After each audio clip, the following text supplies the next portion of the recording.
Terima kasih untuk Davin dan tim musik yang sudah memimpin kita di dalam puji-pujian pada hari ini. Shalom, selamat sore Bapak Ibu Saudara sekalian. Sungguh senang kita boleh kembali sama-sama beribadah. Dan hari ini kita akan melanjutkan khotbah seri kita dari Injil Lukas.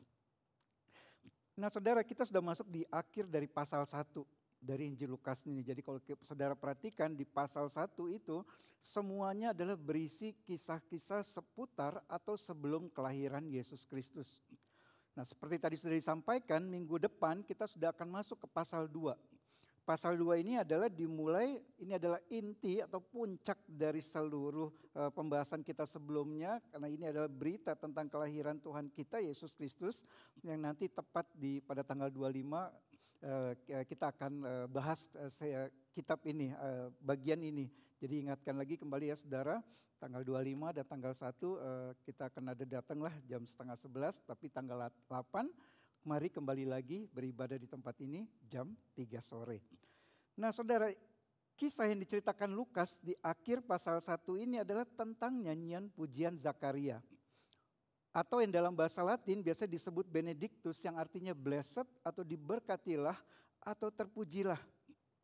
Jadi kalau saudara ingat ada dua pujian yang dicatat Lukas sebelum kelahiran Yesus Kristus, yaitu yang pertama Magnificat atau nyanyian pujian Maria, dan Benedictus atau nyanyian pujian Zakaria yang kita akan bahas hari ini. Nah kedua pujian tersebut sama-sama merupakan ekspresi dari perasaan sukacita dan ungkapan syukur atas apa yang Allah kerjakan dalam hidup masing-masing mereka berdua. Maria dan Zakaria secara pribadi sekaligus perasaan sukacita dan ungkapan syukur atas kedatangan Kristus yang sudah dekat dan akan segera tergenapi. Nah saudara, bicara tentang kedatangan Kristus, itu bicara tentang karya keselamatan dari Allah. Pusat dari rencana dan keselamatan dari Allah itu ada pada pribadi Kristus. Kristus datang untuk menggenapi rencana keselamatan Allah tersebut. Karena itu saya percaya kalau kita semua orang-orang yang telah menerima anugerah keselamatan dari Allah, maka waktu kita berbicara tentang karya keselamatan Allah dalam hidup kita, pasti perasaan hidup dalam hati kita itu bergetar. Saya percaya di antara kita di sini tidak ada yang waktu bicara tentang bagaimana Allah menyelamatkan hidupnya atau mendengar tentang orang lain yang juga diselamatkan dengan Allah, oleh Allah, tidak ada yang akan berkata, ya itu sebuah hal yang biasa saja. Saya percaya setiap kita akan merasa begitu senang, begitu bergairah kalau kita bicara tentang karya keselamatan Allah yang agung. Kalau saudara ajak saya sendiri bicara misal tentang soal mujizat yang dilakukan Allah atau hal-hal supranatural yang dilakukan Allah, saya mungkin hanya biasa saja saudara. Tidak skeptis, tapi saya juga tidak antusias. Biasa saja. Tapi kalau saudara ajak saya bicara tentang karya keselamatan Allah yang Kristus lakukan di atas kayu salib, maka itu membuat hati saya atau hati kita pasti bergetar. Mata kita bisa akan berbinar-binar, bersukacita atau bahkan menjadi berkaca-kaca karena terharu. Mengingat apa yang Kristus lakukan bagi kita semua. Nah karena itu saudara, pertanyaan sekarang bagi kita semua, apa sebenarnya yang membuat kita bersukacita atas karya keselamatan Allah itu dalam hidup kita? Atau kalau saya persempit jika dikaitkan dengan konteks Natal saat ini, mengapa kelahiran Kristus itu 2000 tahun yang lalu membawa sukacita dalam hidup kita sampai hari ini? Nah kita akan membahasnya dan mendapatkan jawabannya berdasarkan teks kita hari ini. Seperti tadi di awal saya sampaikan, teks ini adalah berisi nyanyian pujian Zakaria. Sebuah pujian muncul dari perasaan sukacitanya atas karya keselamatan Allah bagi bangsa Israel melalui Yesus Kristus yang lahir. Dan isi dari pujian tersebut akan membawa kita bisa belajar apa yang istimewa dari karya keselamatan Allah yang membuat kita harusnya selalu bersukacita. Apa yang istimewa dari kelahiran Yesus Kristus bagi Zakaria saat itu dan bagi kita saat ini. Karena itu mari saudara sekalian kita membuka Alkitab kita dari Injil Lukas pasal yang pertama ayat 68 sampai 80. Lukas pertama ayat 68 sampai 80. Saya akan membacakan bagi Bapak Ibu Saudara sekalian. Lukas 1 ayat 68 sampai 80. Dan Zakaria ayahnya penuh dengan Roh Kudus lalu bernubuat. Katanya, terpujilah Tuhan Allah Israel, sebab ia melawat umatnya dan membawa kelepasan baginya. Ia menumbuhkan sebuah tanduk keselamatan bagi kita di dalam keturunan Daud, hambanya itu. Seperti yang telah difirmankannya sejak purbakala oleh mulut nabi-nabinya yang kudus, untuk melepaskan kita dari musuh-musuh kita dan dari tangan semua orang yang membenci kita, untuk menunjukkan rahmat-Nya kepada nenek moyang kita dan mengingat akan perjanjiannya yang kudus, yaitu sumpah yang diucapkannya kepada Abraham, bapa leluhur kita, bahwa Ia mengaruniai kita supaya kita terlepas dari tangan musuh, dapat beribadah kepadanya tanpa takut, dalam kekudusan dan kebenaran di hadapannya seumur hidup kita. Dan engkau, hai anakku, akan disebut Nabi Allah yang Maha Tinggi, karena engkau akan berjalan mendahului Tuhan untuk mempersiapkan jalan baginya, untuk memberikan kepada umatnya pengertian akan keselamatan yang berdasarkan pengampunan dosa-dosa mereka, oleh rahmat dan belas kasihan dari Allah kita, dengan mana Ia akan melawat kita, surya pagi dari tempat yang tinggi, untuk menyinari mereka yang diam dalam kegelapan dan dalam naungan maut, untuk mengarahkan kaki kita kepada jalan damai sejahtera. Adapun anak itu bertambah besar dan makin kuat rohnya, dan ia tinggal di padang gurun sampai kepada ia harus menampakkan diri kepada Israel. Mari kita sekali lagi berdoa. Bapa di dalam surga, kami bersyukur untuk setiap hari Minggu kami dalam ibadah kami boleh kembali mendengar kebenaran firman Tuhan. Karena kami percaya setiap kali kami mendengar itu bukan sebuah kebetulan, tapi ada satu maksud Tuhan secara khusus dalam hidup setiap kami secara pribadi lewat firman Tuhan yang Kau sampaikan di dalam ibadah pada hari Minggu ini. Karena itu kami berdoa, serahkan waktu ke depan ke dalam pimpinan Roh Kudus. Dalam nama Tuhan Yesus kami berdoa. Amin. Saudara, ada 3 poin yang hendak saya bagikan dari perikop ini yang tadi baru saja kita baca. Sukacita karena karya keselamatan dari Allah adalah sukacita yang kita rasakan, yang pertama, sebagai orang yang telah dilepaskan dari tangan musuh. Yang kedua, sebagai orang yang telah dipindahkan dari kegelapan kepada terang. Dan yang ketiga, sebagai orang yang telah menerima karya penebusan Kristus. Mari kita masuk ke poin yang pertama. Sukacita karena karya keselamatan dari Allah adalah sukacita yang kita rasakan sebagai orang yang telah dilepaskan dari tangan musuh. Saudara, di dalam nyanyian pujian Zakaria ini, kalau saudara perhatikan, dia memiliki format yang sedikit berbeda dari nyanyian pujian Maria yang kita sudah bahas mungkin 2 minggu lalu. Jika dalam nyanyian pujian Maria, Maria tuh memulai dengan ucapan syukur atas karya Allah dalam hidupnya secara pribadi. Dia mulai dari apa yang Allah lakukan dalam hidupnya dulu, baru kemudian dilanjutkan dengan ucapan syukur atas karya keselamatan Allah yang lebih luas, yaitu bagi bangsa Israel dan seluruh umat manusia. Nah, sebaliknya di dalam nyanyian pujian Zakaria ini, Zakaria memulai dengan ucapan syukur atas karya keselamatan dari Allah secara luas lebih dahulu bagi bangsa Israel. Baru kemudian dilanjutkan dengan ucapan syukur atas karya Allah dalam hidupnya secara pribadi, khususnya dalam kehidupan anaknya Yohanes Pembaptis. Jadi nyanyian pujian Zakaria ini dibagi menjadi 2 bagian besar. Bagian pertama di ayat 67 sampai 75, Zakaria bicara tentang karya keselamatan dari Allah bagi bangsa Israel. Lalu bagian kedua di ayat 76 sampai 79, Zakaria berbicara tentang karya Allah dalam hidup anaknya, Yohanes Pembaptis, yang akan menjadi pembuka jalan sebelum kedatangan Mesias itu, yaitu Yesus Kristus. Nah saudara, di bagian pertama ini sangat jelas. Zakaria waktu bicara tentang karya keselamatan dari Allah, artinya adalah itu tindakan Allah yang melepaskan bangsa Israel dari musuh-musuh politiknya. Keselamatan dari Allah bagi Zakaria yang tadi kita baca itu adalah sesuatu yang sifatnya politis. Yaitu tentang bagaimana Israel bisa terlepas dari penindasan bangsa lain. Hidup sebagai bangsa yang bebas tanpa diatur oleh bangsa lain seperti pemerintahan Romawi pada saat itu. Di ayat 68 Zakaria katakan, terpujilah Tuhan Allah Israel sebab ia melawat umatnya dan membawa kelepasan baginya. Zakaria paham bahwa peristiwa kelahiran Yesus Kristus itu adalah sebuah peristiwa yang menunjukkan Allah sedang melawat umatnya. Dan jika Allah melawat umatnya itu berarti Allah juga akan membawa kelepasan bagi umatnya itu. Waktu Zakaria mengatakan Allah akan melepaskan umatnya, seperti yang tadi kita baca di ayat 68, membawa kelepasan bagi umatnya, sebenarnya Zakaria secara tersirat sedang mengatakan bahwa umat Allah saat itu, Israel, mereka sedang dalam kondisi tertindas, tertekan, teraniaya, menderita, yang karenanya mereka memerlukan seorang Mesias yang dapat melepaskan mereka dari kondisi itu. Seorang Mesias yang dapat menghancurkan musuh-musuh politik mereka saat itu.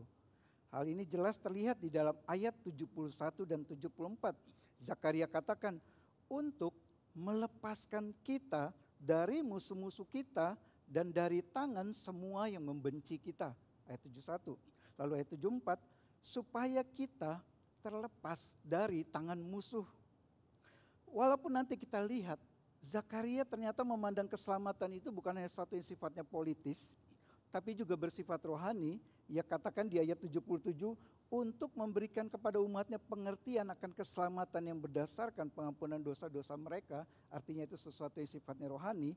Namun di bagian pertama dari nyanyian pujian Zakaria ini sangat jelas. Zakaria sedang bicara tentang keselamatan dalam arti secara politis, terlepas dari musuh-musuh politik Israel saat itu. Siapa musuh-musuh Israel? Di perjanjian lama kita tahu, kita baca musuh mereka adalah orang Mesir, orang Kanaan, orang Asyur, orang Babel. Tapi pada saat itu, musuh utama dari Israel itu adalah kerajaan Roma yang menindas mereka, yang membuat mereka tidak dapat beribadah kepada Allah dengan tenang dan rasa aman. Karena itu Zakaria katakan di dalam ayat 74b tadi itu, supaya kita dapat beribadah kepada Allah tanpa rasa takut. Nah, saudara sekalian, Kristus datang untuk melepaskan umatnya dari tangan musuh-musuh mereka. Siapa umat Allah itu? Saat itu adalah bangsa Israel. Namun saat ini kita semua, gereja Tuhan, orang-orang yang percaya kepada Kristus, kita semua adalah umat pilihan Allah. Jadi untuk kita semua berlaku kebenaran ini. Kristus datang untuk melepaskan kita dari tangan musuh kita. Saya percaya semua orang Kristen sangat senang kalau dengar kalimat seperti ini. Kristus datang untuk melepaskan kita dari tangan musuh kita. Kalau saudara taruh di media sosial saudara kalimat ini, pasti akan muncul banyak komen, amin, amin. Wah, Kristus datang untuk melepaskan musuh kita. Tapi di satu sisi saudara, memang benar Kristus datang untuk melepaskan kita dari tangan musuh-musuh kita. Namun di sisi yang lain, perlu kita waspadai dan kita pertanyakan. Apa atau siapa yang kita kategorikan sebagai musuh kita di sini? Jangan-jangan musuh yang untuknya Yesus datang dan hancurkan itu berbeda dengan musuh yang kita ingin dia hancurkan. Jangan-jangan yang selama ini kita anggap sebagai musuh yang kita minta untuk Yesus hancurkan dan lepaskan kita dari cengkramannya, sebenarnya itu tidak dilihat Yesus sebagai musuh kita yang akan dihancurkannya. Dan ini adalah fakta ironis, saudara. Banyak orang Kristen yang bersikap seperti demikian. Mereka menjadikan kondisi dan situasi sulit dalam hidup kita ini, pergumulan tantangan hidup sehari-hari, itu sebagai musuh yang mereka harapkan dihancurkan oleh Yesus. Bagi mereka, orang-orang seperti ini, Yesus adalah juru selamat yang akan melepaskan mereka dari masalah keuangan mereka.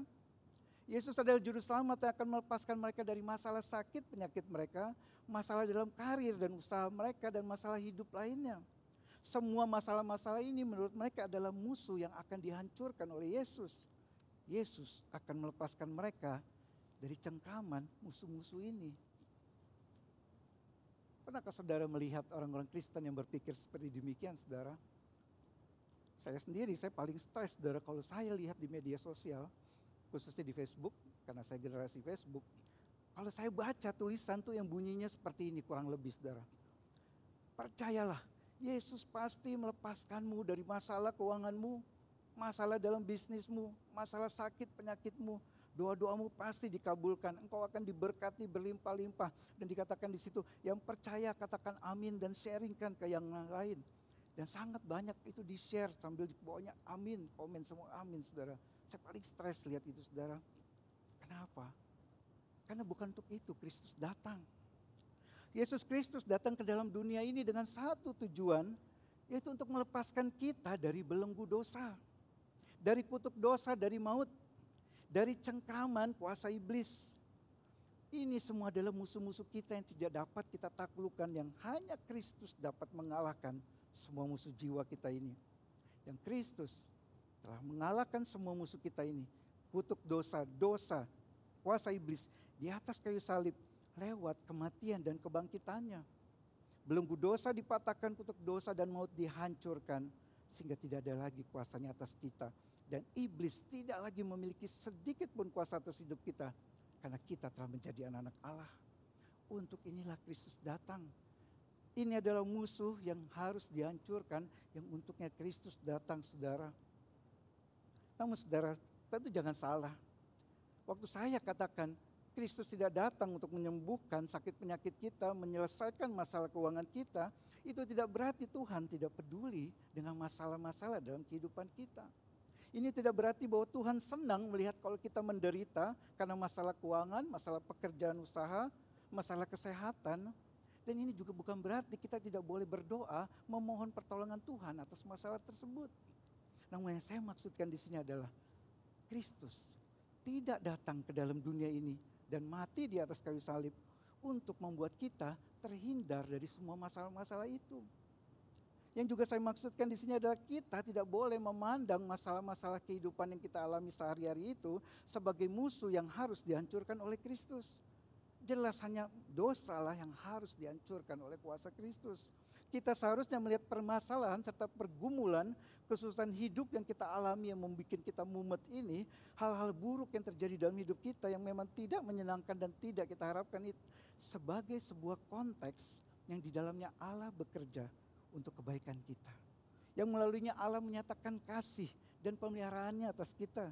Yang dalam hikmat dan kedaulatannya Allah izinkan itu terjadi dalam hidup kita sebagai bagian dari perjalanan iman kita bersama dengan Dia. Ini memang bukan hal yang mudah untuk kita hayati, tapi inilah yang seharusnya ada dalam kehidupan iman Kristen. Jadi saudara sekalian, untuk dapat mengetahui apakah saudara sudah memiliki sukacita yang sejati sebagai orang-orang yang telah diselamatkan Allah, maka saudara harus terlebih dahulu dapat menjawab dengan benar. Apa atau siapa yang menjadi musuh saudara? Yang menurut saudara harus dihancurkan oleh Kristus. Hanya mereka yang telah menyadari bahwa Kristus datang ke dalam dunia ini, mati di atas kayu salib untuk melepaskan dirinya dari kuasa dan kutuk dosa. Hanya mereka lah ini yang akan memiliki sukacita sebagai orang yang telah menerima karya keselamatan dari Allah. Ini sukacita pertama yang harus kita miliki sebagai orang yang telah menerima karya keselamatan dari Allah. Sukacita karena kita dimerdekakan dari belenggu dan hukuman dosa. Dan inilah hal yang pertama yang Allah kerjakan, yang disyukuri oleh Zakaria. Dan ini satu hal yang luar biasa yang Allah kerjakan dalam hidup setiap kita. Kita dilepaskan Allah dari tangan musuh utama kita, yaitu dosa. Namun Allah, saudara, bukan hanya melepaskan kita dari tangan musuh kita, yaitu dosa dan iblis. Allah juga mengarahkan langkah hidup kita ke jalan yang benar. Kita masuk ke poin yang kedua. Sukacita karena karya keselamatan dari Allah adalah sukacita yang kita rasakan sebagai orang yang telah dipindahkan dari kegelapan kepada terang. Mari saudara baca di ayat 78 dan 79. Zakaria berkata di ayat 78 dan 79. Oleh rahmat dan belas kasihan dari Allah kita, dengan mana Ia melawat kita, surya pagi dari tempat yang tinggi, untuk menyinari mereka yang diam dalam kegelapan dan dalam naungan maut, untuk mengarahkan kaki kita kepada jalan damai sejahtera. Menyinari mereka yang dalam kegelapan, sehingga mereka dapat berjalan di jalan yang benar. Dikatakan di sini mereka yang diam dalam kegelapan. Kegelapan di sini saudara bisa berarti kegelapan secara fisik maupun spiritual. Kegelapan itu identik dengan sesuatu yang jahat, identik dengan kematian. Dalam perjanjian lama Allah beberapa kali memakai kegelapan secara fisik sebagai bentuk hukumannya atas manusia. Kita ingat salah satu tula di Mesir adalah kegelapan. Namun secara spiritual atau rohani, yang dimaksud orang yang berada dalam kegelapan adalah orang yang pikirannya tidak diterangi oleh penyataan Allah. Mereka yang tersesat dari jalan kebenaran Allah, mereka yang tidak mengenal kebenaran Allah. Orang yang berjalan dalam kegelapan adalah orang yang tidak mengenal jalan yang sedang ia tempuh, bahaya apa yang ada di sana dan ujungnya akan di mana. Itu adalah orang yang berada dalam kegelapan. Dan Alkitab selalu mengkontraskan terang dan gelap ini. Secara fisik maupun secara rohani. Ada anak-anak gelap, ada anak-anak terang. Di mana ada kegelapan, di situ tidak ada terang. Begitu terang datang, maka kegelapan itu sirna. Alkitab selalu mengkontraskan dua ini. Jadi saudara sekalian, jika di kondisi yang pertama tadi di ayat 68, Allah yang melawat umatnya bagi Zakaria itu berarti tindakan Allah yang melepaskan umatnya dari tangan musuh, membawa kelepasan bagi umatnya. Maka di ayat 78 dan 79 ini, Allah yang melawat umatnya tadi kita baca bagi Zakaria, itu berarti tindakan Allah yang menyinari hidup mereka, yang membawa terang Kristus kepada mereka dan mengarahkan kaki mereka ke jalan damai sejahtera. Ayat 78 dan 79. Dan itu apa dapat diartikan Allah memindahkan mereka dari kondisi kegelapan kepada terang. Dari yang tadinya berjalan di jalan yang menuju kematian, berpindah kepada jalan yang menuju kepada kehidupan. Mereka yang terikat, terbelenggu oleh dosa, di dalam bagian pertama, Allah menyelamatkan dengan melepaskan mereka dari belenggu dosa itu. Melepaskan dari tangan musuh dosa itu. Dan bagi mereka yang dalam kegelapan, dikatakan di sini Allah menyelamatkan mereka dengan memindahkan mereka dari kegelapan kepada terang. Namun saudara sekalian, di dalam kondisi yang kedua ini, kondisi dalam kegelapan ini juga memiliki masalah yang sama dalam hidup kita seperti kondisi yang pertama. Seperti tadi saya sebutkan, di dalam kondisi yang pertama, banyak orang Kristen yang salah mengkategorikan musuhnya. Masalah hidup sehari-hari seperti masalah keuangan, sakit penyakit, pekerjaan yang sulit, usaha yang sulit, itu dipandang sebagai musuh yang harus dihancurkan oleh Yesus. Bukan dosa mereka yang mereka lihat harus dihancurkan oleh Yesus. Sedangkan di kondisi kedua ini, masalahnya, problemnya adalah masih banyak orang Kristen yang tidak merasa dirinya itu ada dalam kegelapan.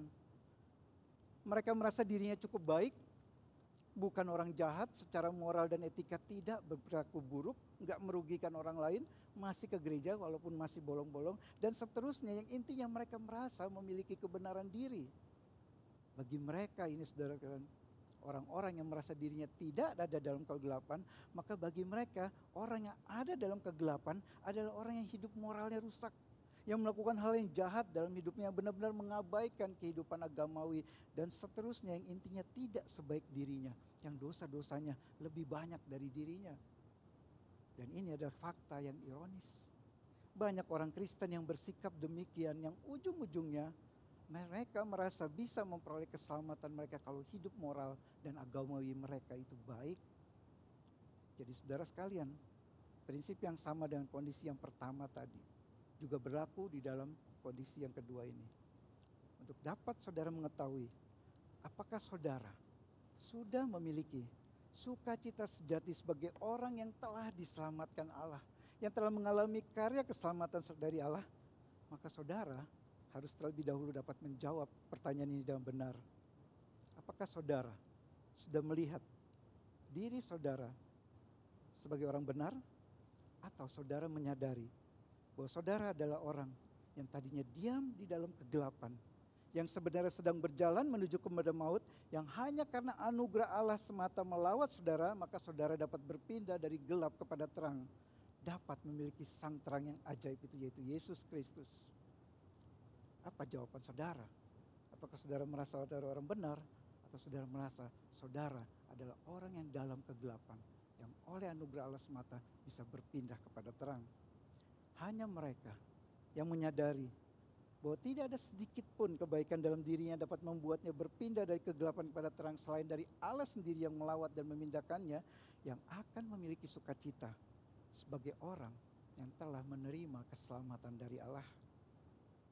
Nah saudara, kedua hal tersebut, kelepasan dari musuh kita yaitu dosa, serta berpindahnya kita dari kegelapan kepada terang, itu hanya bisa terjadi karena anugerah Allah dan karena Kristus yang melakukannya. Tanpa Kristus maka tidak akan pernah terjadi kelepasan dari dosa itu. Tanpa Kristus tidak akan pernah terjadi perpindahan kita dari gelap kepada terang. Jadi kita bukan hanya membutuhkan anugerah Allah, tapi kita membutuhkan Kristus untuk melakukannya bagi kita. Karena kita tidak mampu melepaskan diri kita sendiri dari kuasa dosa. Dan kita tidak mampu untuk memindahkan diri kita sendiri dari kegelapan kepada terang. Kebenaran ini yang ada dalam pujian Zakaria. Dan kebenaran ini yang harus menjadi sukacita kita, saudara. Kita masuk ke poin yang ketiga, yang terakhir. Sukacita karena karya keselamatan dari Allah adalah sukacita sebagai orang yang telah menerima karya penebusan Kristus. Saudara, kalau kita perhatikan fokus dari nyanyian Zakaria ini jelas bukan pada Zakaria, jelas juga bukan pada Yohanes Pembaptis anaknya, tapi keseluruhan nyanyian ini itu berfokus hanya pada satu pribadi, yaitu Yesus Kristus. Di ayat 68, saudara bisa baca di situ, di ayat 68 dikatakan Zakaria, ia melawat umatnya dan membawa kelepasan baginya. Kata asli dari melepaskan di ayat 68 ini adalah menebus. Ditebus berarti dilepaskan dari belenggu dosa dengan membayar sebuah harga. Dan siapa yang membayar harga tersebut bagi kita, saudara? Kristus. Kristus membayar dengan lunas harga penebusan kita dari perbudakan dan hukuman dosa melalui kematian dan kebangkitannya. Lalu di ayat 69 Zakaria katakan, ia menumbuhkan sebuah tanduk keselamatan bagi kita. Tanduk melambangkan kuasa, yang artinya Mesias yang akan datang adalah Mesias yang memiliki kuasa, maha kuasa. Siapa yang dimaksud dengan Zakaria, dengan tanduk keselamatan yang tumbuh dari keturunan Daud ini? Kristus. Kristus adalah sang Mesias itu yang berkuasa untuk menyelamatkan umat pilihannya. Lalu di ayat 74b dan di ayat 75 dikatakan Zakaria, supaya kita dapat beribadah kepadanya, kepada Allah, tanpa takut dalam kekudusan dan kebenaran di hadapannya. Siapa yang dapat membuat kita beribadah kepada Allah dengan kondisi demikian, saudara? Kristus. Kristus hidup dalam kebenaran dan kekudusan yang sempurna, sehingga setiap kita orang berdosa ini, kita dapat beribadah seperti hari ini kepada Allah tanpa rasa takut ditolak Allah, karena kita tahu kita datang kepada Allah mengenakan kebenaran dan kekudusan Kristus di dalam hidup kita. Dan di ayat 77 dikatakan Zakaria, keselamatan yang berdasarkan pengampunan dosa-dosa mereka. Mengapa dosa kita diampuni Allah? Karena Kristus yang mati di atas kayu salib menggantikan kita. Dan itu terus belum berhenti, saudara. Di ayat 78 dikatakan Zakaria, ia akan melawat kita surya pagi dari tempat yang tinggi. Siapa yang datang dari tempat yang tinggi, saudara? Kristus. Kristus berasal dari sorga. Dia adalah Raja sorga yang turun ke dalam dunia. Lalu di ayat 79, untuk menyinari mereka yang diam dalam kegelapan dan dalam naungan maut. Siapa yang menerangi hati manusia, saudara? Yang menerangi hati kita? Kristus. Kristus adalah sang terang dunia. Kristus adalah terang yang bercahaya di dalam kegelapan hati kita, dan kegelapan itu tidak menguasainya. Dikatakan Alkitab, siapa yang berada di dalam Kristus, maka dia berada di dalam terang. Lalu dia yang terakhir di ayat 79 dikatakan Zakaria, untuk mengarahkan kaki kita kepada jalan damai sejahtera. Apa maksudnya, saudara? Mengarahkan kaki kita kepada jalan-jalan damai sejahtera. Di sini maksudnya, itu jalan damai sejahtera adalah jalan di mana kita sudah mendapatkan pengampunan dosa dan telah mengalami rekonsiliasi dengan Allah. Dan bagaimana ini bisa terjadi? Karena karya penebusan Kristus. Jadi saudara, apa artinya kita ditebus oleh Kristus? Artinya kita adalah orang-orang yang telah dilepaskan Allah dari kuasa dan kutuk dosa, dan telah dipindah dari kegelapan kepada terang, dari maut dan kematian kepada hidup yang kekal. Dan bagaimana Kristus melakukan ini, saudara? Waktu dia tidak melepaskan dirinya dari tangan musuh-musuhnya, dari tangan tentara Romawi yang mengikat dia, yang menyiksa dia, yang kemudian menyalibkan dia. Kristus tidak melepaskan dirinya, agar saya, saudara, kita semua bisa terlepas dari musuh kita, yaitu belenggu dan hukuman dosa. Kristus melakukannya waktu dia rela masuk ke dalam kegelapan yang paling gelap. Waktu dia disalib menanggung dosa seluruh umat manusia, dosa saya dan dosa saudara, sehingga dikatakan bahkan langit saat itu menjadi gelap. Agar saudara dan saya, kita dapat berpindah dari kegelapan dan kematian itu kepada terang dan kehidupan. Karena itu saudara sekalian, di masa raya Natal yang membawa keceriaan ini, yang euforianya begitu luas, bahkan orang yang tidak percaya pun dia ikut merasakan kegembiraan dan keceriaan dari suasana menjelang Natal, ikut senang menyanyikan lagu-lagu Natal. Kalau saudara kita perhatikan jalan-jalan sekarang itu menjadi lebih macet dari biasanya, pusat perbelanjaan menjadi penuh sesak. Sebagian orang sudah siap berlibur Natal dan Tahun Baru, seperti saya. Dan di dalam suasana yang penuh dengan kegembiraan ini saudara, yang boleh kita nikmati, suasana ceria di dalam masa raya Natal, ingatlah saudara, satu kebenaran di balik peristiwa Natal yang hanya menjadi milik kita, orang-orang yang telah menerima keselamatan dari Allah, yaitu kebenaran yang dikatakan oleh Yesaya di dalam Yesaya pasal 9 ayat 1. Saya bacakan bagi saudara Yesaya 9 ayat 1 yang berbunyi demikian. Bangsa yang berjalan di dalam kegelapan telah melihat terang yang besar. Mereka yang diam di negeri kekelaman, atasnya terang telah bersinar. Siapakah bangsa ini saudara yang sangat beruntung dapat melihat terang yang besar ini? Kita semua, orang-orang yang percaya kepada Kristus, yang tadinya kita berjalan dalam gelap tanpa arah, yang tadinya berada dalam bayang-bayang maut. Tapi karena Kristus lahir ke dalam dunia ini, maka sekarang kita hidup dan berjalan di dalam terang. Kita sekarang ada di dalam jalan yang membawa kita pada damai sejahtera itu. Kita yang semua yang tadinya adalah musuh Allah, tapi karena Kristus lahir, kita dapat berdamai kembali dengan Allah. Kelahiran Kristus menjadi satu jalan terjadinya rekonsiliasi kita dengan Allah. Inilah alasan mengapa kita bersuka cita, karena kelahiran Kristus di dalam peristiwa Natal ini. Mari kita berdoa. Kami sangat bersyukur, berterima kasih ya Tuhan, di tengah-tengah segala keceriaan yang kami boleh nikmati di masa raya Natal ini. Kami memiliki satu kebenaran yang hanya tersimpan menjadi milik bagi kami orang-orang yang percaya kepada Kristus, yaitu bahwa kami adalah orang-orang yang tadinya ada di dalam kegelapan tapi telah menerima, melihat dan ada di dalam terang yang kekal itu, karena kami telah menjadi milik Kristus. Kiranya di dalam sukacita kami merayakan Natal, kami selalu mengingat akan hal ini, bahwa kami adalah orang-orang yang tadinya di dalam kegelapan tapi telah berpindah kepada terang. Kami tadinya orang-orang yang ada di dalam cengkraman dosa, di dalam kuasa dosa, tapi kami telah dilepaskan Kristus dari kuasa dosa dan cengkraman iblis atas dalam hidup kami.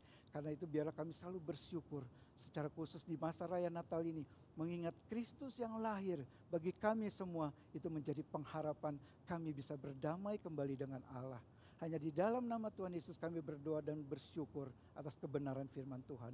Amin.